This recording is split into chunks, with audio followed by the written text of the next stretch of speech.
Punjabi radio USA ਸੁਣ ਰਹੇ ਸਾਰੇ ਹਿਮਾਨਯੋਗ ਅਤੇ ਸਤਿਕਾਰ ਸਰੋਤਿਆਂ ਨੂੰ ਪੰਜਾਬੀ ਰੇਡੀਓ USA ਦੀ ਟੀਮ ਅਤੇ ਮੇਰੇ ਰਾਜਕਨਵੀਰ ਸਿੰਘ ਵੱਲੋਂ ਆਪ ਜੀ ਨੂੰ ਬਹੁਤ ਪਿਆਰ ਸਤਿਕਾਰ ਸਾਹਿਬ ਦੋਨੋਂ ਜੋੜ ਕੇ ਨਿੱਘੀ ਜਿਹੀ ਸਤਿ ਸ੍ਰੀ ਅਕਾਲ। ਸੋ ਤੇ ਪ੍ਰੋਗਰਾਮ ਅਪਡੇਟ ਅਮਰੀਕਾ ਦੇ ਵਿੱਚ ਆਪ ਸਭ ਦਾ ਨਿੱਘਾ ਸਵਾਗਤ ਹੈ। ਅਪਡੇਟ ਅਮਰੀਕਾ ਦੇ ਵਿੱਚ ਅਮਰੀਕਾ ਅੰਤਰਰਾਸ਼ਟਰੀ ਖਬਰਾਂ ਉਸ ਦੇ ਨਾਲ weather, stock market, exchange rate ਦੀ ਜਾਣਕਾਰੀ ਤੁਹਾਡੇ ਲਈ ਆਪਾਂ ਪੇਸ਼ ਕਰਦੇ ਹਾਂ। ਸਾਡੇ ਅੱਜ ਦੇ ਪ੍ਰੋਗਰਾਮ ਅਪਡੇਟ ਅਮਰੀਕਾ ਉਸ ਨੂੰ ਸਪਾਂਸਰ ਕਰਦੇ ਨੇ ਖਾਲਸਾ ਇੰਸ਼ੋਰੈਂਸ ਏਜੰਸੀ ਵਾਲੇ, ਜਿਨ੍ਹਾਂ ਦੇ ਕੋਲੋਂ ਤੁਸੀਂ ਹਰ ਤਰੀਕੇ ਦੀ ਇੰਸ਼ੋਰੈਂਸ ਕਰਵਾ ਸਕਦੇ ਹੋ। ਪੂਰੇ ਅਮਰੀਕਾ ਭਰ ਦੇ ਵਿੱਚ ਇੰਸ਼ੋਰੈਂਸ ਕਰਦੇ ਨੇ। ਇੰਸ਼ੋਰੈਂਸ ਦੇ ਬਾਰੇ ਪਤਾ ਕਰਨ ਲਈ ਤੁਸੀਂ ਇਹਨਾਂ ਨੂੰ ਕਾਲ ਕਰ ਸਕਦੇ ਹੋ। ਇਹਨਾਂ ਦੇ ਆਫਿਸ 408-272-2500 4082722500। ਇਸ ਦੇ ਨਾਲ ਸੰਤੋਖ ਸਿੰਘ, ਪਰਮਜੀਤ ਕੌਰ ਬਾਸੀ ਫਰੀਮੌਂਟ, ਮਨਜੀਤ ਸਿੰਘ, ਨਰਿੰਦਰ ਕੌਰ ਕਲਾਰਕ ਕਲੋਵਿਸ ਅਤੇ ਗਿਆਨ ਸਿੰਘ ਨਾਗਰਾ ਸੈਨ ਹੋਜ਼ੇ, ਇਹਨਾਂ ਸਾਰਿਆਂ ਦਾ ਬਹੁਤ ਬਹੁਤ ਧੰਨਵਾਦ। ਜੇਕਰ ਤੁਸੀਂ ਜਾਂ ਕੋਈ ਹੋਰ ਕਾਰੋਬਾਰ ਵੀ ਇਸ ਪ੍ਰੋਗਰਾਮ ਨੂੰ ਸਪਾਂਸਰ ਕਰਨਾ ਚਾਹੁੰਦੇ ਹੋ, ਸੰਪਰਕ ਕਰ ਸਕਦੇ ਹੋ ਨੰਬਰ 408-722-7698 ਦੇ ਉੱਤੇ। ਤੇ ਆਓ ਗੱਲਬਾਤ ਦਾ ਸਿਲਸਿਲਾ, ਖਬਰਾਂ ਦਾ ਸਿਲਸਿਲਾ ਸ਼ੁਰੂ ਕਰਦੇ ਹਾਂ। ਸਭ ਤੋਂ ਪਹਿਲੀ ਖਬਰ, ਦੱਖਣੀ ਕੈਲੀਫੋਰਨੀਆ ਦੇ ਵਿੱਚ ਜੰਗਲਾਂ ਦੇ ਵਿੱਚ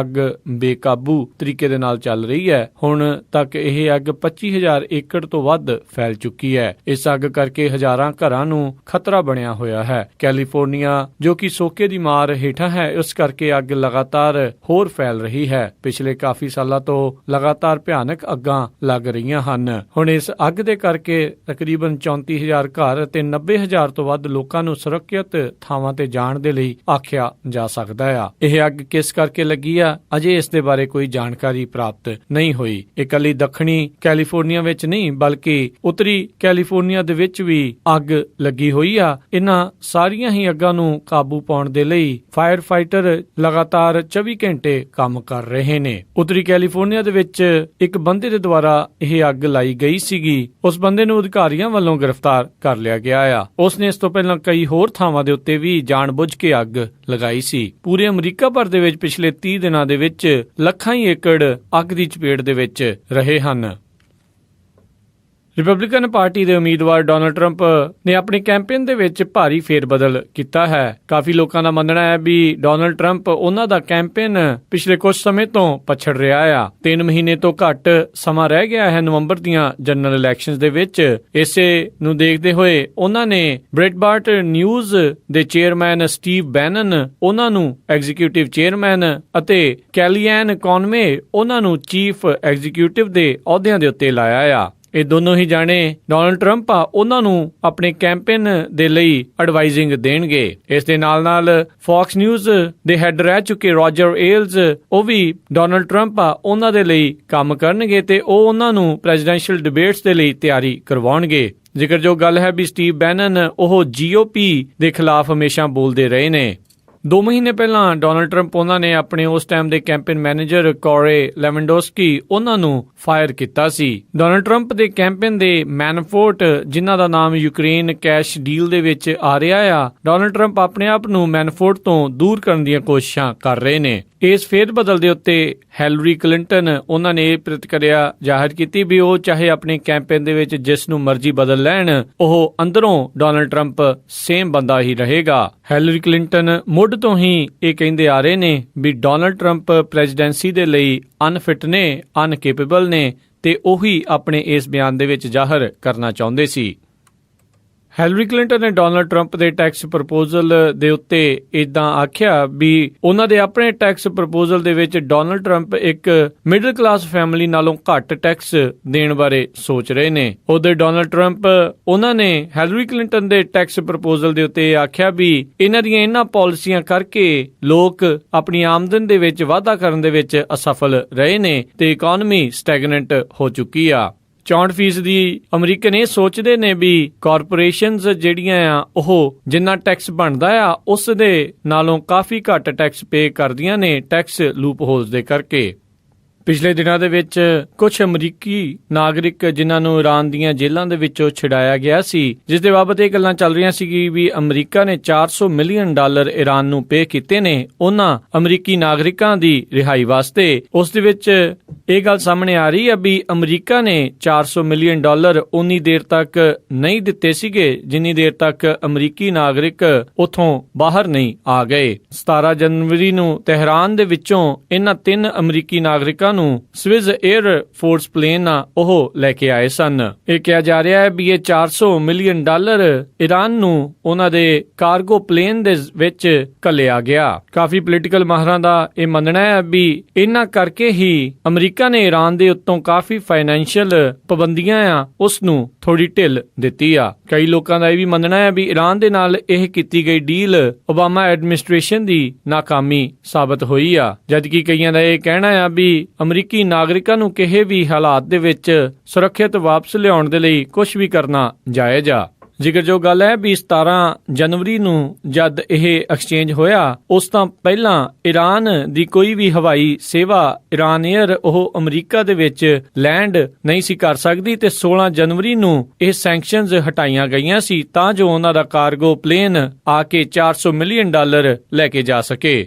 ਸਿਲੀਕਨ ਵੈਲੀ ਕੈਲੀਫੋਰਨੀਆ ਤੋਂ ਕੱਲ੍ਹ ਵੱਡੀ ਖਬਰ ਆਈ ਸੀ ਵੀ ਸਿਸਕੋ ਨੇ ਤਕਰੀਬਨ 14,000 EMPLOYEE ਉਹਨਾਂ ਨੂੰ ਫਾਇਰ ਕਰਨਾ ਆ। ਇਸ ਦੇ ਉੱਤੇ ਸਪਸ਼ਟੀਕਰਨ ਦਿੰਦੇ ਹੋਏ ਸਿਸਕੋ ਸਿਸਟਮ ਜੋ ਕਿ ਸੈਨ ਹੋਜ਼ੇ ਦੀ ਇੱਕ ਕੰਪਨੀ ਆ, ਉਹਨਾਂ ਨੇ ਆਖਿਆ ਵੀ ਇਹ ਖਬਰ ਕਿਸੇ ਨੇ ਲੀਕ ਕੀਤੀ ਆ, ਬਲਕਿ ਉਹ 14,000 ਦੀ ਬਜਾਏ 5500 EMPLOYEES ਉਹਨਾਂ ਨੂੰ ਨੌਕਰੀ ਤੋਂ ਕੱਢ ਰਹੇ ਹਨ। ਇਹ 5500 EMPLOYEE ਸਿਸਕੋ ਦੇ 7% ਵਰਕਫੋਰਸ ਦੇ ਬਰਾਬਰ ਨੇ ਤੇ ਇਸ ਵੇਲੇ 70,000 ਦੇ ਤਕਰੀਬਨ EMPLOYEES ਵਿਸ਼ਵ ਭਰ ਦੇ ਵਿੱਚ ਸਿਸਕੋ ਲਈ ਕੰਮ ਕਰਦੇ ਨੇ। ਸਿਸਕੋ ਦੇ ਅਧਿਕਾਰੀਆਂ ਨੇ ਆਖਿਆ ਵੀ ਇਹ 5500 EMPLOYEES ਨੂੰ ਕੱਢਣ ਦੇ ਲਈ $700 ਮਿਲੀਅਨ ਸੈਵਰੈਂਸ ਤੇ ਟਰਮੀਨੇਸ਼ਨ ਬੈਨੀਫਿਟਸ ਦੇ ਵਿੱਚ ਦੇਣੇ ਪੈਣਗੇ। ਇਸ ਅਨਾਉਂਸਮੈਂਟ ਤੋਂ ਪਹਿਲਾਂ ਪਿਛਲੇ 4 ਸਾਲਾਂ ਦੇ ਵਿੱਚ ਤਕਰੀਬਨ 18,000 EMPLOYEE ਸਿਸਕੋ ਨੇ ਕੱਢੇ ਨੇ। ਇਸ ਖਬਰ ਆਉਣ ਤੋਂ ਬਾਅਦ ਦੇ ਵਿੱਚ ਸਿਸਕੋ ਸਿਸਟਮ ਦੇ ਸ਼ੇਅਰ ਗਿਰਾਵਟ ਦੇ ਵੱਲ ਵਧੇ ਤੇ ਦਿਨ ਖਤਮ ਹੋਣ ਤੱਕ ਥੋੜੀ ਜੀ ਮਜ਼ਬੂਤੀ ਉਹਦੇ ਵਿੱਚ ਦਿਖੀ ਅਤੇ ਕੁੱਲ 40 ਸੈਂਟ ਦਾ ਘਾਟਾ ਦੇਖਿਆ ਗਿਆ। ਤਾਂ ਹੁਣ ਤੁਹਾਨੂੰ ਰੀਓ ਓਲੰਪਿਕਸ ਦੇ ਬਾਰੇ ਦੱਸਦੇ ਹਾਂ, ਕਿਹੜਾ ਦੇਸ਼ ਕਿੰਨੇ ਮੈਡਲਾਂ ਨਾਲ ਕਿਹੜੇ ਪੋਜੀਸ਼ਨ ਦੇ ਉੱਤੇ ਆ। ਇਸ ਤੋਂ ਪਹਿਲਾਂ ਮੈਡਲਸ ਦੇ ਬਾਰੇ ਦੱਸੀਏ। ਕੁਝ ਦਿਨ ਪਹਿਲਾਂ ਜਿਹੜੀ ਖਬਰ ਆਈ ਸੀ ਵੀ ਅਮਰੀਕਾ ਦੇ 4 ਸਵਿਮਰਸ ਆ ਉਹਨਾਂ ਨੂੰ ਬੰਦੂਕ ਦੀ ਨੋਕ ਦੇ ਉੱਤੇ ਲੁੱਟਿਆ ਗਿਆ ਸੀ। ਉਸ ਕੇਸ ਦੇ ਵਿੱਚ ਅਦਾਲਤੀ ਜਾਂਚ, ਪੁਲਿਸ ਦੀ ਜਾਂਚ ਬ੍ਰਾਜ਼ੀਲ ਦੇ ਵਿੱਚ ਚੱਲ ਰਹੀ ਆ, ਜਿਸ ਦੇ ਚੱਲਦਿਆਂ ਉੱਥੋਂ ਦੀ ਅਦਾਲਤ ਦੇ ਇੱਕ ਜੱਜ ਨੇ ਆਖਿਆ ਵੀ ਇਹਨਾਂ ਸਵਿਮਰਸ ਨੂੰ ਅਜੇ ਦੇਸ਼ ਤੋਂ ਬਾਹਰ ਨਾ ਜਾਣ ਦਿੱਤਾ ਜਾਵੇ ਜਿੰਨੀ ਦੇਰ ਤੱਕ ਜਾਂਚ ਪੂਰੀ ਨਹੀਂ ਹੋ ਜਾਂਦੀ। ਇਸੇ ਦੇ ਚੱਲਦਿਆਂ 2 ਸਵਿਮਰਸ ਆ ਉਹਨਾਂ ਨੂੰ ਰੀਓ ਡੀ ਜਨੇਰੀਓ ਤੋਂ ਉੱਡਣ ਵਾਲੇ ਜਹਾਜ਼ ਆ ਉਸ ਦੇ ਵਿੱਚੋਂ ਉਤਾਰ ਲਿਆ ਗਿਆ ਪੁੱਛਤਾਛ ਦੇ ਲਈ। ਤੇ ਨਾਲ ਹੀ ਦੱਸ ਜਾਈ ਵੀ 2 ਜਿਹੜੇ ਸਵਿਮਰਸ ਆ ਉਹ ਪਹਿਲਾਂ ਹੀ ਅਮਰੀਕਾ ਦੇ ਵਿੱਚ ਪਹੁੰਚ ਚੁੱਕੇ ਨੇ। ਉਸੈਨ ਬੋਲਟ ਜੋ ਕਿ ਵਿਸ਼ਵ ਦਾ ਸਭ ਤੋਂ ਤੇਜ਼ ਦੌੜਾਕ ਮੰਨਿਆ ਜਾਂਦਾ ਆ, ਉਸਨੇ 200 ਮੀਟਰ ਫਾਈਨਲ ਦੇ ਵਿੱਚ ਆਪਣੀ ਜਗ੍ਹਾ ਪੱਕੀ ਕਰ ਲਈ ਆ। ਪਰ ਸਾਰਿਆਂ ਨੂੰ ਅਚੰਭਾ ਉਦੋਂ ਲੱਗਾ ਜਦੋਂ ਅਮਰੀਕਾ ਦਾ ਤੇਜ਼ ਤੈਰਾਕ ਦੌੜਾਕ ਜਸਟਿਨ ਗੈਟਲਿਨ ਉਹ 200 ਮੀਟਰ ਦੇ ਫਾਈਨਲ ਲਈ ਕੁਆਲੀਫਾਈ ਨਹੀਂ ਕਰ ਪਾਇਆ। ਉਸੈਨ ਬੋਲਟ 2000 ਮੀਟਰ ਦੇ ਵਿੱਚ ਪਿਛਲੀ ਵਾਰੀ ਓਲੰਪਿਕਸ ਦਾ ਚੈਂਪੀਅਨ ਸੀ। ਅਮਰੀਕਾ ਦੀ ਬਾਸਕਟਬਾਲ ਟੀਮ ਨੇ ਅਰਜਨਟੀਨਾ ਨੂੰ 78 ਪੁਆਇੰਟਾਂ ਦੇ ਮੁਕਾਬਲੇ 105 ਪੁਆਇੰਟਾਂ ਦੇ ਨਾਲ ਹਰਾ ਕੇ ਸੈਮੀਫਾਈਨਲ ਦੇ ਵਿੱਚ ਜਗ੍ਹਾ ਪੱਕੀ ਕਰ ਲਈ ਆ। ਇਹਨਾਂ ਦਾ ਹੁਣ ਮੁਕਾਬਲਾ ਸ਼ੁੱਕਰਵਾਰ ਨੂੰ ਸਪੇਨ ਦੇ ਨਾਲ ਹੋਵੇਗਾ। ਉਧਰ ਰੀਓ ਓਲੰਪਿਕਸ ਦੇ ਵਿੱਚ ਭਾਰਤ ਨੇ ਪਹਿਲਾ ਮੈਡਲ ਜਿੱਤਿਆ। ਇਹ ਮੈਡਲ 58 ਕਿਲੋ ਵੂਮਨ ਕੁਸ਼ਤੀਆਂ ਦੇ ਮੁਕਾਬਲੇ ਦੇ ਵਿੱਚ ਸਾਕਸ਼ੀ ਮਲਿਕ ਨੇ ਜਿੱਤਿਆ। ਸਾਕਸ਼ੀ ਮਲਿਕ ਰੀਓ ਖੇਡਾਂ ਦੀ ਭਾਰਤ ਦੇ ਲਈ ਪਹਿਲੀ ਮੈਡਲ ਧਾਰਕ ਬਣੀ। ਇਸ ਨੇ ਇਸ ਮੁਕਾਬਲੇ ਦੇ ਵਿੱਚ ਤਾਂਬੇ ਦਾ ਬ੍ਰੌਂਜ਼ ਮੈਡਲ ਜਿੱਤਿਆ। ਭਾਰਤ ਦੀ ਮੈਡਲ ਜਿੱਤਣ ਦੀ ਦਾਅਵੇਦਾਰੀ ਹੁਣ ਸਿਰਫ 3 ਜਾਣਿਆਂ ਦੇ ਉੱਤੇ ਰਹਿ ਗਈ ਆ। ਗੋਲਫ ਦੇ ਵਿੱਚ, ਰੈਸਲਿੰਗ ਦੇ ਵਿੱਚ ਅਤੇ ਬੈਡਮਿੰਟਨ ਦੇ ਵਿੱਚ ਇਹ ਤਿੰਨੇ ਹੀ ਔਰਤਾਂ ਨੇ ਤੇ ਸੈਮੀਫਾਈਨਲ ਦੇ ਵਿੱਚ ਬੈਡਮਿੰਟਨ ਦੇ ਵਿੱਚ ਭਾਰਤ ਵੱਲੋਂ PV ਸਿੰਧੂ ਜਾਪਾਨ ਦੀ ਨਜ਼ੋਮੀ ਦੇ ਨਾਲ ਮੁਕਾਬਲਾ ਕਰੇਗੀ। ਜੇ ਸਿੰਧੂ ਆਪਣਾ ਸੈਮੀਫਾਈਨਲ ਦਾ ਮੈਚ ਜਿੱਤਦੀ ਆ ਤਾਂ ਫਿਰ ਇੱਕ ਹੋਰ ਮੈਡਲ ਪੱਕਾ ਹੋ ਜਾਵੇਗਾ।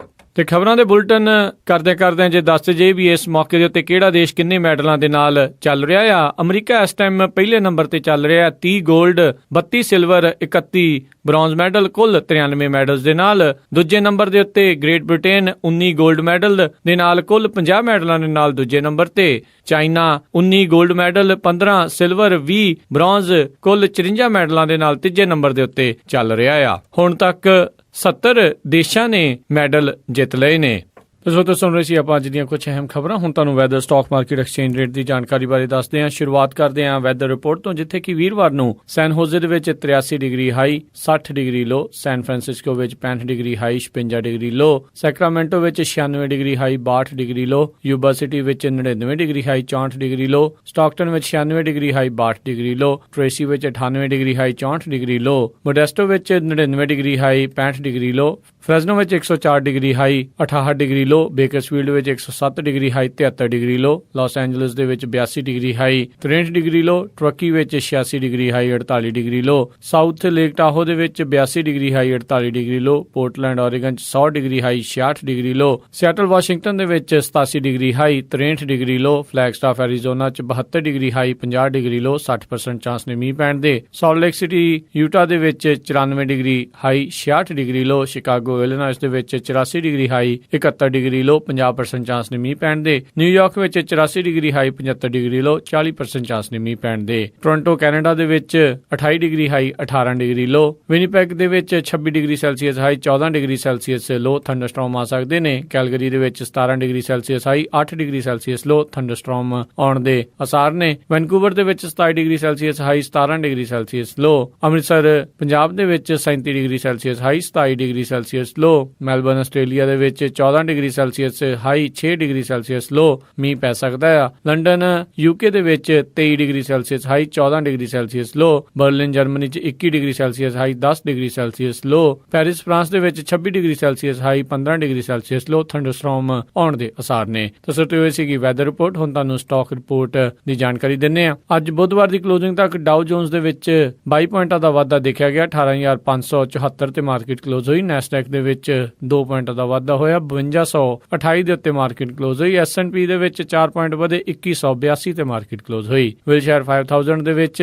15 ਪੁਆਇੰਟਾਂ ਦਾ ਵਾਧਾ ਦੇਖਿਆ ਗਿਆ, 22,626 ਤੇ ਮਾਰਕੀਟ ਕਲੋਜ਼ ਹੋਈ। ਐਕਸਚੇਂਜ ਰੇਟ ਦੇ ਵਿੱਚ ਇੱਕ US ਡਾਲਰ ਦੀ ਕੀਮਤ 66 ਰੁਪਏ 84 ਪੈਸੇ, ਇੱਕ ਕੈਨੇਡੀਅਨ ਡਾਲਰ 52 ਰੁਪਏ 9 ਪੈਸੇ, ਇੱਕ ਬ੍ਰਿਟਿਸ਼ ਪਾਉਂਡ ਸਟਰਲਿੰਗ 87 ਰੁਪਏ 48 ਪੈਸੇ, ਇੱਕ ਯੂਰੋ 75 ਰੁਪਏ 60 ਪੈਸੇ, ਇੱਕ ਆਸਟ੍ਰੇਲੀਅਨ ਡਾਲਰ 51 ਰੁਪਏ 48 ਪੈਸੇ, ਨਿਊਜ਼ੀਲੈਂਡ ਡਾਲਰ 48 ਰੁਪਏ 77 ਪੈਸੇ, ਸਿੰਗਾਪੁਰ ਡਾਲਰ 49 ਰੁਪਏ 85 ਪੈਸੇ, ਇੱਕ ਬਹਿਰੀਨ ਦੇ ਦਿਨਾਰ ਦੀ ਕੀਮਤ 177 ਰੁਪਏ 15 ਪੈਸੇ, ਇੱਕ ਕੁਵੈਤੀ ਦਿਨਾਰ 221 ਰੁਪਏ 68 ਪੈਸੇ, ਇੱਕ US ਡਾਲਰ $1.28 ਕੈਨੇਡੀਅਨ ਡਾਲਰ ਰਿਹਾ। ਸੋਨੇ ਦਾ ਭਾਅ $1355.48 ਪ੍ਰਤੀ ਆਉਂਸ, ਚਾਂਦੀ ਦਾ ਭਾਅ $19.20 ਪ੍ਰਤੀ ਆਉਂਸ ਰਿਹਾ। ਤੇ ਸੋ ਤੋਂ ਇੱਥੇ ਹੀ ਸਾਡਾ ਅੱਜ ਦਾ ਅਪਡੇਟ ਅਮਰੀਕਾ ਖਬਰਾਂ ਦਾ ਬੁਲੇਟਿਨ ਸਮਾਪਤ ਹੁੰਦਾ ਹੈ। ਹੁਣ ਮੈਨੂੰ ਰਾਜਕਨਵੀਰ ਸਿੰਘ ਨੂੰ ਇਜਾਜ਼ਤ ਦਿਓ। ਮੇਰੇ ਵੱਲੋਂ ਆਪ ਸਭ ਨੂੰ ਬਹੁਤ ਪਿਆਰ ਸਤਿਕਾਰ ਸਹਿਤ ਦੋਨੋਂ ਅੱਜ ਜੋੜ ਕੇ ਨਿੱਘੀ ਜਿਹੀ ਸਤਿ ਸ੍ਰੀ ਅਕਾਲ। ਜਿਉਂ ਵਾਸਤੇ ਰਹੋ, ਹੱਸਦੇ ਖੇਲਦੇ ਰਹੋ ਤੇ ਸੁਣਦੇ ਰਹੋ ਪੰਜਾਬੀ ਰੇਡੀਓ USA।